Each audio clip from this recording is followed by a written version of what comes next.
back, guys. If you're new, make sure to like and subscribe. I got the rest of the goodies for the 2-inch level kit. I also have a Christmas wreath to put on the front grille like we did the Blazer a couple years ago. Ready for Christmas. So now I'm gonna get under the truck, remove the track bars, and get to work on the lower end kit. Pop the track bar off real quick, and I've got these all loosened. I gotta coat the ever-living crap out of these with some rust protector, because salt loves to sit in here.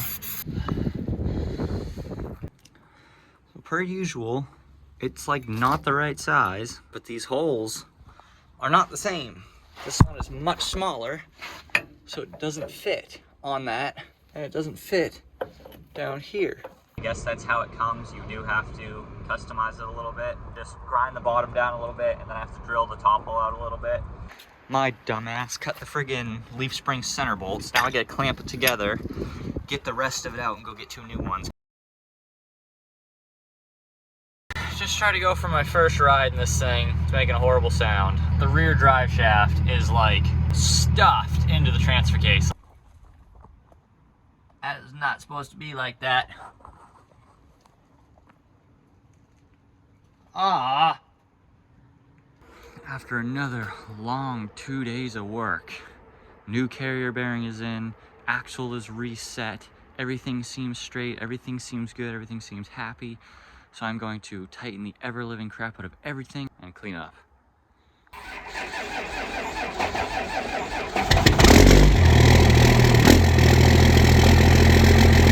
I'm still chasing down low fuel pressure. Put a mechanical gauge right on the pump, and I got new filters on the way, and I'm about to stretch the return spring in the hose because that's what everybody else said to do.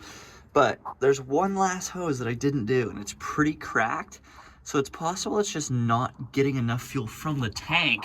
I gotta unscrew it from that real quick there, and then right here, and then just replace that hose. So this is less than ideal. I'm part of the truck right now, and I got the old hose off. I could not get the fitting off to save my life, so I just cut the hose off, and I'm gonna slide the new hose on. Here's our little return spring. So we're basically gonna literally just pull it apart so it stretches longer. There is one line left. It's this bottom one that I just adjusted the spring on. It is the last fuel hose on this truck that I have not replaced. It doesn't look horrible, but it is a little cracked. If I still don't have better fuel pressure after this and new filters, then I'm gonna replace that as well. So yeah, it didn't change at all. So I'm gonna wait till my new filters show up. Maybe these old filters are just dirty and clogged. So the transmission's been leaking a bunch, and there's only really one place it can leak from. That is right up here at the shifter tower. And it's because it's wicked temperamental, and I always over tighten it, I guess, because it's supposed to be like 7 foot-pounds. And it always feels too loose, so I go tighter. Or maybe it's too loose. You see what I mean? I feel like it always has to be tighter. Another quick little modification to do. We are changing out the lights. Such a simple, easy thing. It's like $10 for the little LED bulbs, so I ordered them. Now I just gotta pull the dash out with a couple bolts and switch the bulbs out. Removal is extremely simple. Just pull off your plastic covering, and then there's like 4 bolts around it, and then you literally just tug on it and it unplugs and comes out.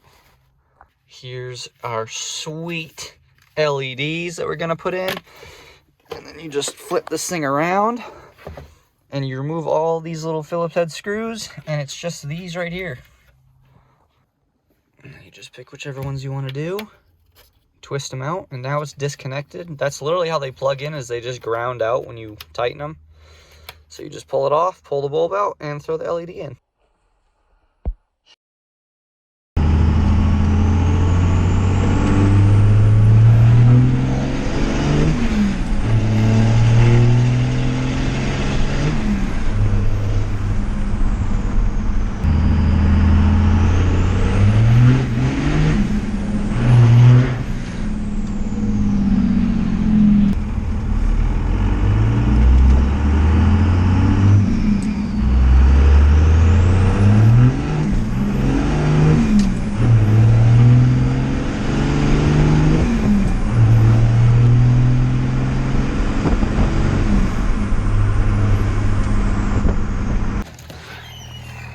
Got some snow today.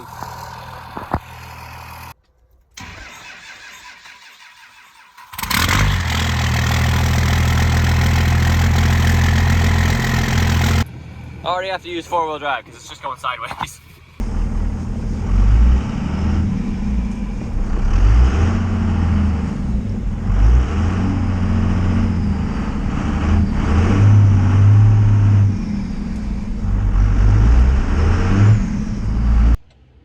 My truck just died in the center of the road. So I have to get out of the truck in the middle of this intersection and crack the injector lines. Literally slightly accelerated, and then the light turned yellow, so I let off the throttle and the truck died. Tried to bleed him, and I don't have battery juice. Now the battery's dead. I'm sitting here in the middle of the intersection.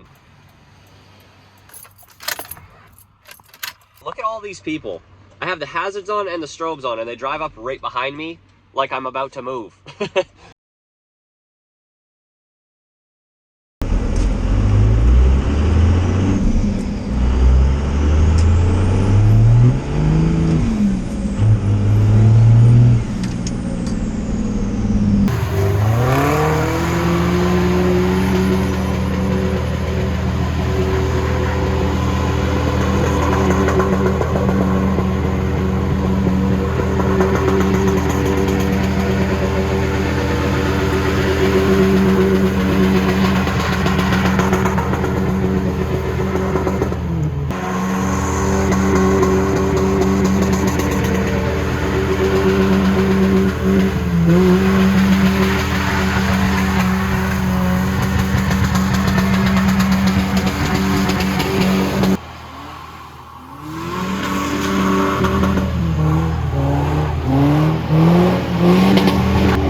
I'm gonna explain this really fast so you guys don't have to listen to a ton of talking. Skip 30 seconds ahead if you don't want to hear the explanation of why the truck shuts off. So basically, the truck is tuned so it's got a bunch of extra fuel, a bunch of extra air, and the timing is locked in like a separate spot. So basically, when I do a wide open pull, the timing is like advanced, and so it's like one step ahead of itself. So if I do a pull and I come back off the throttle gently, it's all right. But if I do a pull and immediately let off, it like didn't get the little extra bit of fuel that it needs. So I'm gonna actually just try and change the tune today and put it back to stock timing, but just boost fueling and added fuel. This right here is the big thing that I'm gonna install today. It is a brand new aftermarket grill for the truck. Also got a bunch of new GoPro mounts. Got one right up there on my dome light, so that records kind of the driving area clips that you see. Probably put one facing the exhaust tip and the rear wheel, and then probably one up on the front corner so you see the front wheel and you hear the turbo a lot. And then probably one right up there on the roof on the back facing the bed. Mine are already broken on all of the other mounts, so the only thing I have to do is take off these 8mm bolts on the top, and it comes right off. That looks pretty friggin' damn good to me.